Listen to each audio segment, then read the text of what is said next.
Hi everybody, Yoni here. This is an explainer video for Project 2, Semester 2, 2022, Math 2 504, Discrete Event Simulation and a Perspective Seminar. So here is normal project submission information. This is work in pairs, obviously. Read this in detail. It should be straightforward. Your project creates a simulation script, which is something that we can run when we test it. But there are also multiple other files that you'll create, and you decide on the file structure, etc. We don't give an example skeleton project, but Unit 6 has code that may be of use to you, and there's also some code here in the project. The Perspective Seminar is now not bonus, but actually part of the project. So setting up the GitHub repo, that's kind of similar to what you've done before, but this time also have a Julia module. The module should be called Generalized Jackson Sim, okay? So use a project in a module. You'll see what that is if you still don't know. The Perspective Seminar by Dr. Anna Fogelin should be useful for this project. It comes late towards submission, but by that time you'll have a feel of what simulation is, and Dr. Anna Fogelin is also a simulation professional.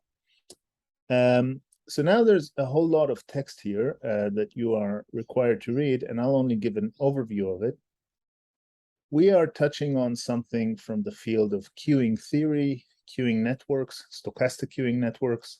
At UQ, one gets some insight into this in the course STAT 3004, but you don't need to know this background of stochastic analysis to carry out the project, only to understand the general model.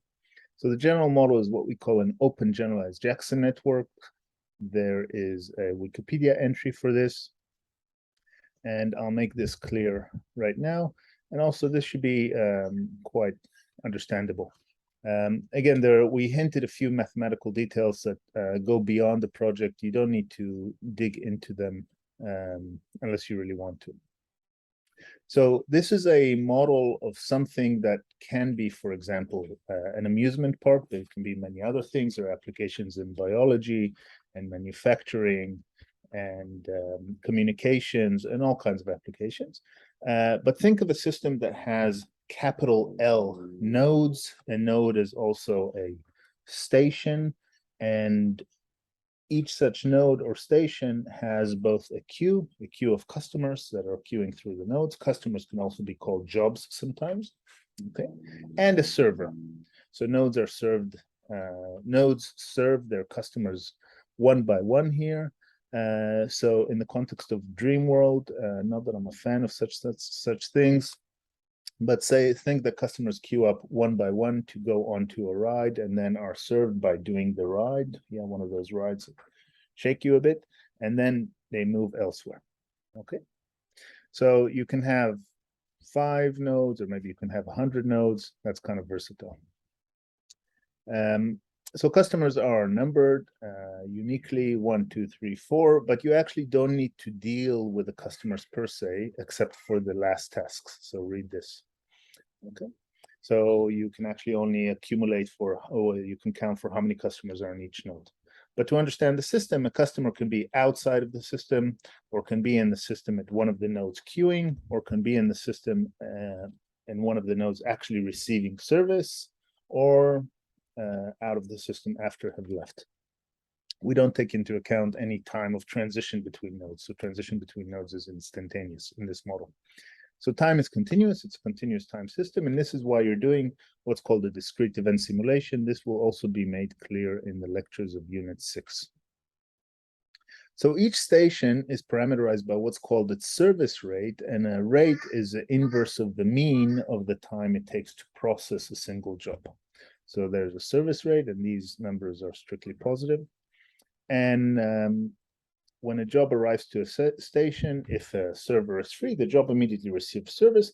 Otherwise, it queues up. And here we're considering queuing on a first come, first served discipline. So jobs just wait one after another and wait for their turn. So the rate of arrivals of jobs from the outside world, so this is an amusement park context, something like somebody coming just into the amusement park and immediately going to a ride, okay, is alpha I. So when alpha i's can be 0, but if alpha I is positive, then that means that the mean time between arrivals is the inverse of alpha I. Okay. Now, we take these random variables to be characterized by something we call the square coefficient of variation. So that is the ratio of the variance and the mean squared.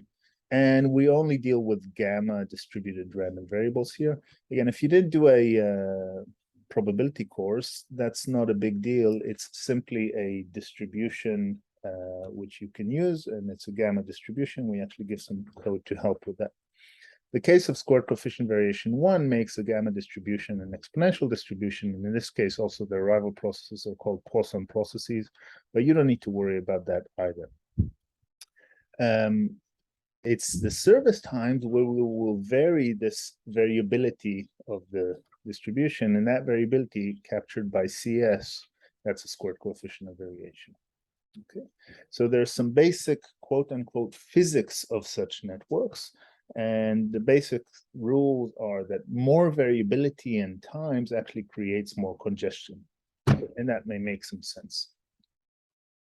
Okay, now importantly, when a job completes service at a buffer or a node, it leaves the system and immediately moves to another buffer or another node. Or it can move out. So this movement is according to this matrix P, which has non-negative entries and has row sums that are less than or equal to 1. And the probability of actually leaving the system is the complement of each row. So this is a summation of the rows. So the complement of that is a probability of actually leaving the system. Okay.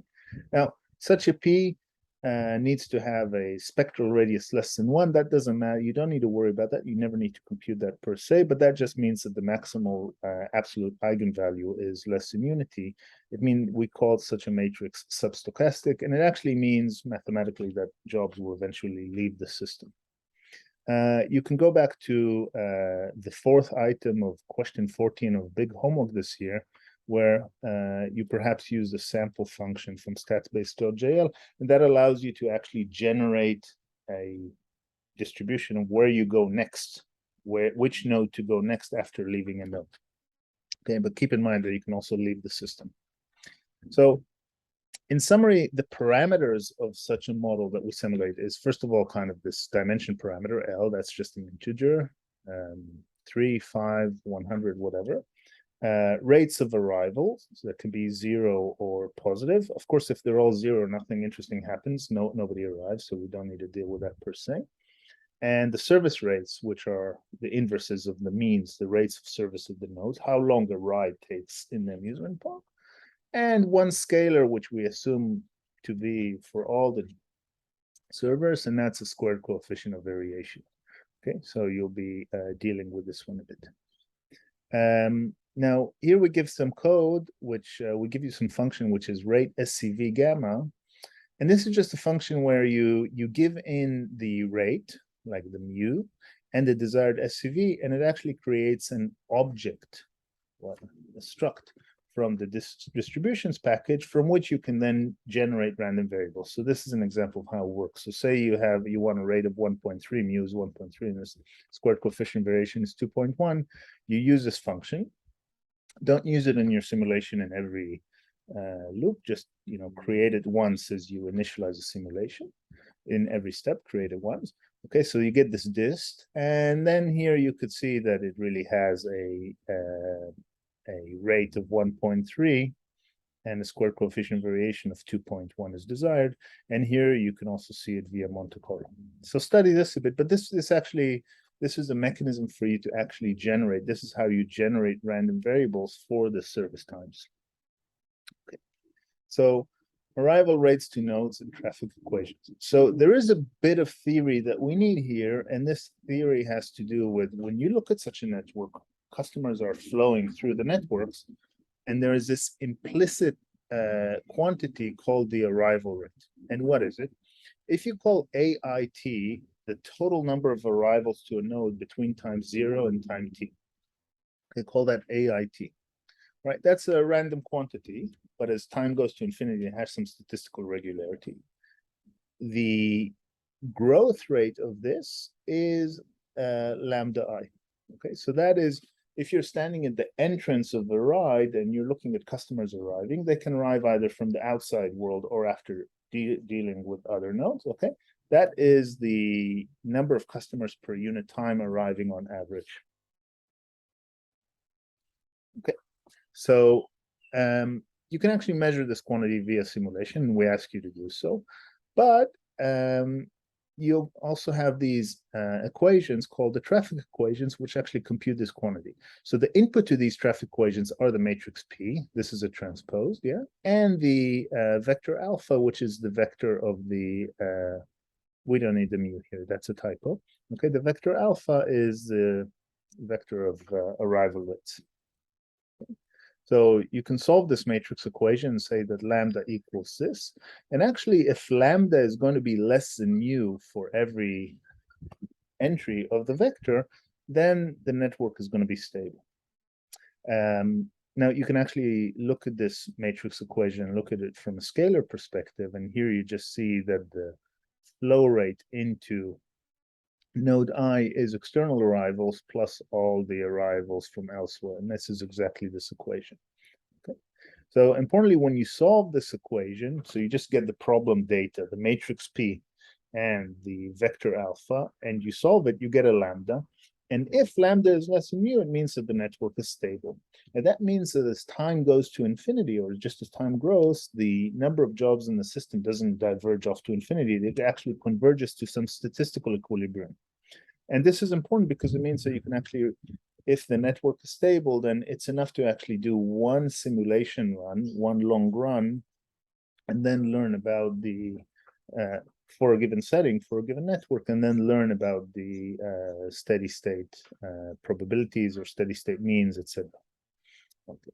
Now, importantly, what we're going to do is for each node, once you compute these lambda I, so you can compute rho I to be lambda I divided by mu I, and that's called the load of the node. So as long as this load is less than 1, the node is also stable. Okay, and that load kind of implies what intensity of arrivals of customers are coming to that node. And the maximal load is going to be this rho star. Okay, and we're going to assume we're only going to work in the case where rho star is less than 1, and that means that all nodes have a load less than 1. Okay. Now, there are known queuing theory results, and you're going to use them to actually test that your simulation works. Okay. So first of all, a general truth of queues is that as this rho I grows, you get more congestion. Okay. Even when rho I is less than 1, because of the variability, you get some queuing. So as rho I grows, but it's still less than 1, you get some congestion. Okay. And then the second truth is a squared coefficient of variation of service grows. So as service times become more variable, you also get more congestion. Okay. So these are kind of these two truths. Now, in the case where the squared coefficient of variation of service is 1, and that means you have exponential service times, then actually the main result of Jackson from the late 1950s, early 1960s is that this network has, we know how it is in steady state. And then there's a whole bunch of things one can say here. We're going to skip these, right? These are called product form results in queuing networks. If this interests anybody, happy to discuss offline later. But what we're going to use is the fact that if we know that the square coefficient of variation is 1 and we let this network run to infinity, then each node has a mean Q, which is rho I divided by 1 minus rho I. Right? And this rho we computed from here because rho is lambda I divided by mu I, and lambda I, or lambda in general, is a solution of this traffic equation. Okay. So here's a plot of rho I divided by rho I. So you see that as the load of a node increases, the load nears 1. Here we plot only up to 0.95. Okay. The mean steady state queue length for the queue grows. Okay, so like you have about 20 people in the queue when the load is 0.95. Okay, so that's a ratio of the arrival rate and the service rate. And it kind of makes sense because, you know, there's the server is very, very busy. The server takes very little breaks and people just queue up. They are all eventually served, but they queue up. So this is kind of a congestion graph. Okay, and you're going to deal with this. Now, we know this theoretically for all nodes when CS equals 1, but in your simulation, you're going to vary the squared coefficient of variation. It's not going to be exactly 1, and then there aren't actually closed form results for these curves.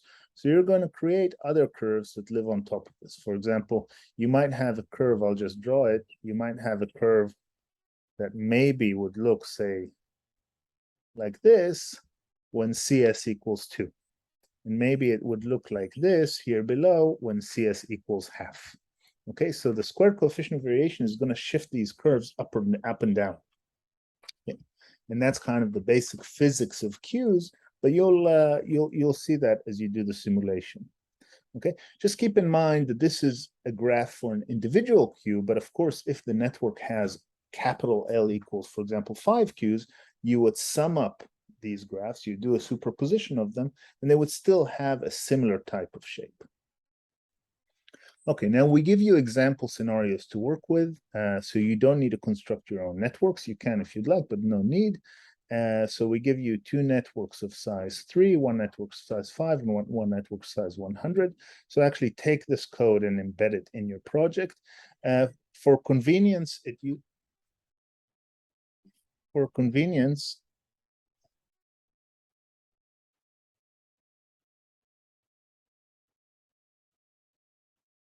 sorry, I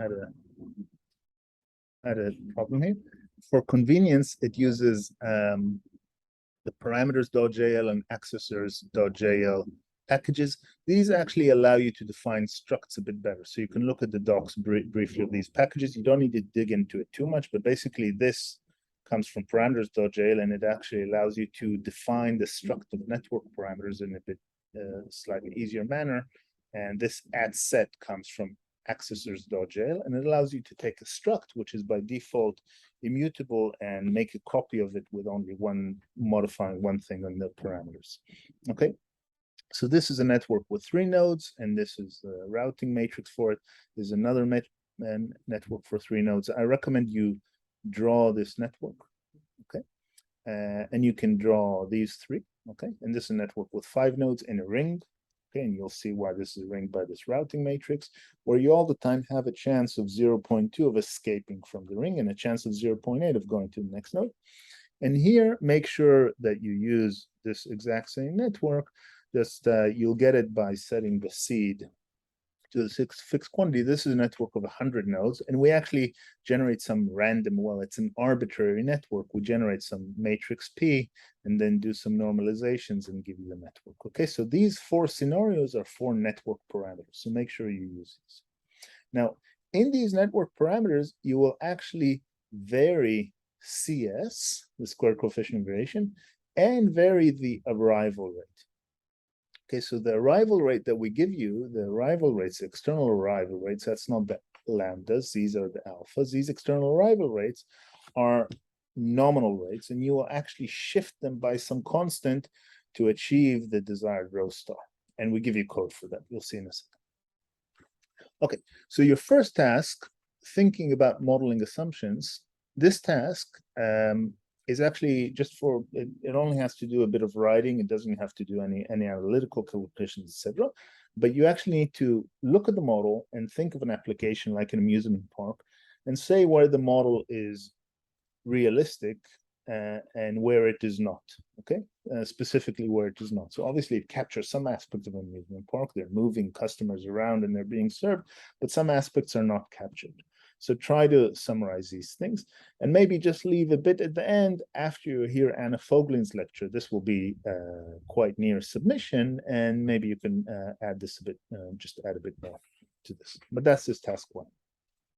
Now, task 2 is also, from a programming perspective, not a very big deal because we actually give you some code here. And this doesn't involve any simulation creation, so any code that actually does Monte Carlo simulation or anything like that. It's just a computation. You should take time to actually understand these 2 functions. So this function, maximal alpha scaling, solves the traffic equations. And so this is a backslash operator from linear algebra, okay? That's solving the traffic equations. And then it computes the row. And then it says, well, how much do we need to scale? What can we scale alpha by between 0 and this quantity? That's this maximal scaling to keep row star less than 1. So the max scalings for the 4 scenarios are 2, 1.4, 0.2, and 0.216. And that just means, well, what can we multiply this vector by, scale just this vector by scalar, such that the network is still stable? And we need that because then we give you this other function, set scenario, that actually gets a network, like, and gets row, which is your desired row star, and gets a squared coefficient of variation, by default that'd be 1, and actually modifies the network and returns the network. So for example, if you take scenario 4 and you want row star 0.7 and this squared coefficient of variation, what you do is you just do set scenario applied to scenario 4, and this is your adjusted network parameters. And here's just a check of these adjusted network parameters. Let's solve the traffic equations again for these network parameters. Let's compute the row for each of the nodes, and let's look at row star, and we see that row star is indeed 0.7 like we want. Okay, so now with these functions, your task is just to assume the square coefficient of variation is 1. So that's, you don't need to change this default parameter of 1. Okay, and create 4 plots that look sort of like this, but they are for the 4 scenarios. Okay, and they are for the total steady state. So it's not a single node, but rather a superposition of the nodes. So it's simply to use these formulas. Okay, the importance of these plots is that when you go now to the next task, these will be your testing benchmarks, because you'll expect that the simulation achieves something similar to these plots when the square coefficient of variation is 1. Okay, then we get to the next task, and this is a main task of the project. That's 40 points, okay? And that's to create a simulation engine which will involve multiple files and a few structs, and will make use of some code that you've seen in the lecture or some variant of it as your choice, and will be nicely structured, etc. But it's all going to be wrapped in this one function, which is called simnet, and you give it network parameters, you give it a maximal time. Tip: when you run your simulations for debugging, don't run with such a long maximal time, run with a short maximal time. You have a warm-up time, so do not record statistics prior to this warm-up time. So this allows the system to enter something that is near steady state. Okay, and you have a seed, so you can set the seed at start, and then you keep that reproducible. So if you change this 42 to something else, you'll get a slightly different run. Okay. And this function is now going to do a discrete event simulation. That's the heart of the project. And it's then going, as it runs, it's going to do running statistics of the estimated total mean queue length. Okay, so here we just put a dummy number, 12.3, but no, this is going to be an output of the simulation, and it's going to return this number. So then you're going to test this function in 2 ways. Okay, first of all, you'll run it with CS equals 1. So all your networks will have CS equals 1. And take row star to be in these steps. You can go with coarser steps for efficiency initially. Okay, between 0.1 and 0.9. Okay, so take row between 0.1 and 0.9. And see that what you get actually achieves plots which are similar to the plots that you created in task 2. Okay, and by doing that, look at the absolute error, and actually, you know, it's not first just plot the 2 things together, but then actually see that as you increase the max time, the plots get closer and closer, and do this by looking at the total absolute error, etc. And then your second test is actually modify this function so it also looks at the total number of, this capital T is like the maximal running time, okay?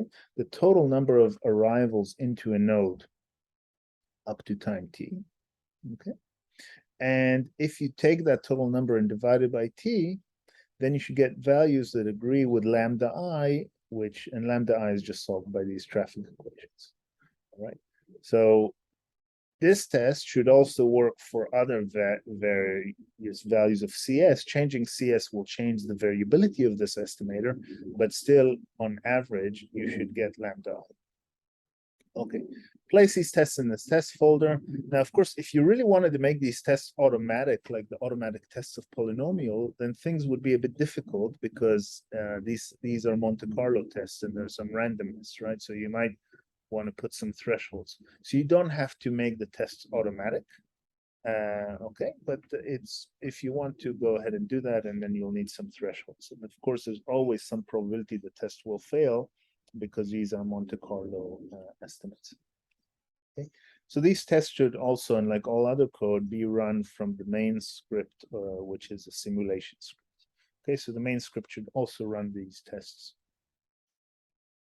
Okay, so that was a main project task. Okay, and that will involve some work. Sorry, this one. Okay.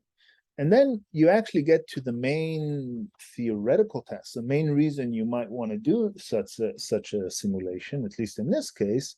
So you're just in task 4, you're using all the good stuff you created in task 3.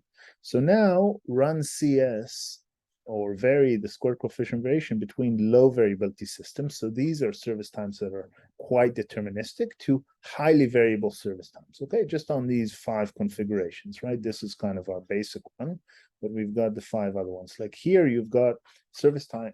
So this is often service times you see in manufacturing operations where things are very deterministic. And these are service times you see in communications when files are, say, of variable size. Okay, roughly. Okay, so now create plots, 5 plots on each of the 4 figures. Okay, so you've got the 4 figures for the 4 scenarios, but create 5 plots as you vary row star, keeping CS fixed.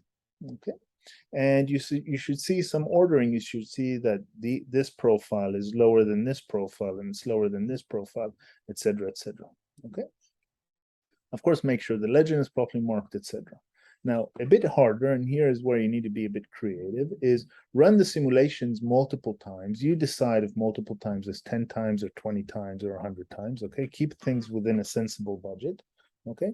And then get some confidence bounds on the curves, right? So one way to do it is just to plot multiple curves together and make it maybe thin. A different way is to use some nice package or basically, and maybe if you do 100 runs, then you just show the 95 the 95 percentile, etc.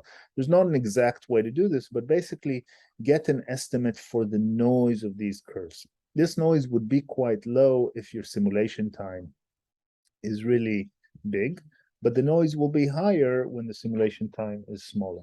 Okay, so that's this task. And now we get to the final task, and note that this task is 10 points, but it actually requires significant programming. Okay, so this is what we might call the differentiator. Okay, so it's significant coding because you're actually creating a different version of the simulation engine. So now you're not just keeping your state of the system, which is the number of items in each node, but your simulation engine is actually going to track individual customers. Okay. And the reason you're going to do this is you want to actually look at customer journeys through the system, and for customer record the time of entry, time of departure, and then you know what is the sojourn time of the customer. Okay. So you cannot record these sojourn times by just keeping a state, which is a core state, which is just a count of the number of customers. You actually need to track the individual customers. So there's a link from a basic example that's from the Statistics with Julia book on doing this on a single node, but you'll need to do this on multiple nodes. You might want to use data structure.jl. You might want to use something else, but that's our recommendation. And basically what you need to do is you need to create an output, which is a table, which looks at the first quartile, the third quartile, and the median. So that's some view of the distribution of the sojourn time when the load is going to be fixed all the time at 0.8, but you increase the square coefficient variation from 0.5 to 1.0 to 2.0. Okay, so that's a small, neatly formatted table, but the simulation code for this is quite significant. Well, that's it. There's a lot of text to read here, but hopefully this should actually make it a bit simpler, both with this video and just reading this text in detail. And make sure to ask questions and Ed as usual, and to enjoy. All right. So thank you. Bye-bye.